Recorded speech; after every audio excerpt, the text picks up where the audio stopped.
Annuals are a great way to add season-long color to your containers and garden beds. It's also a great way to bring hummingbirds, butterflies, and other pollinators to your gardens. And if you select the right plant for the growing conditions and those that are known to be low maintenance, you'll have a lower maintenance, beautiful garden you can enjoy all season long. I'm here at Pasquesi sharing some of my favorite low maintenance annuals that you might want to add to your containers and garden beds. Geraniums are a long-time favorite, and they've come a long way since those maybe your mother and grandmother grew. Less deadheading needed, more free flowering, very tolerant of full to part sun, moist, well-drained soils. Another favorite are impatiens. And when you think of impatiens, you may think of shade, but there are some, like the sun patiens, that grow just as well in full sun or shade.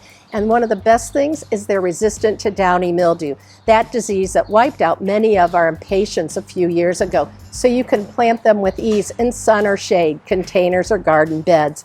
New Guinea impatiens have long been grown in the shade, but they're also sun tolerant. A little bit bigger flower, bigger leaves, and also free flowering. Salvias are one of my favorite and a favorite of the hummingbirds as well as butterflies.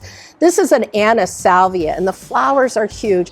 Blooms all summer long. I always have a pot on my patio outside my living room window so I can watch the hummingbirds come and visit.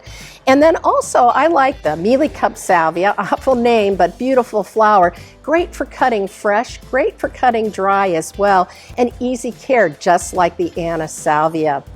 Begonias, you've probably grown the wax begonias, maybe even the Rex begonias. The dragon wing begonias are great because they'll take sun or shade. Hummingbirds love them. Bloom all season, no deadheading needed, and they fill a pot quite effectively, adding a lot of beauty. I've even had some good success keeping them over winter for a few little plants and flowers in my window during January and February when I really need it. For those hot, dry, sunny areas, how about some lantana? Great in a container, great as a ground cover. Come in a multitude of colors. Great for those hot, dry locations. Only time you need to deadhead is if you have little berries forming. Pluck those off and it will continue to bloom throughout the remainder of the season. The fragrant leaves were definitely distinct. You either love or hate them, but it's a great way to ID them.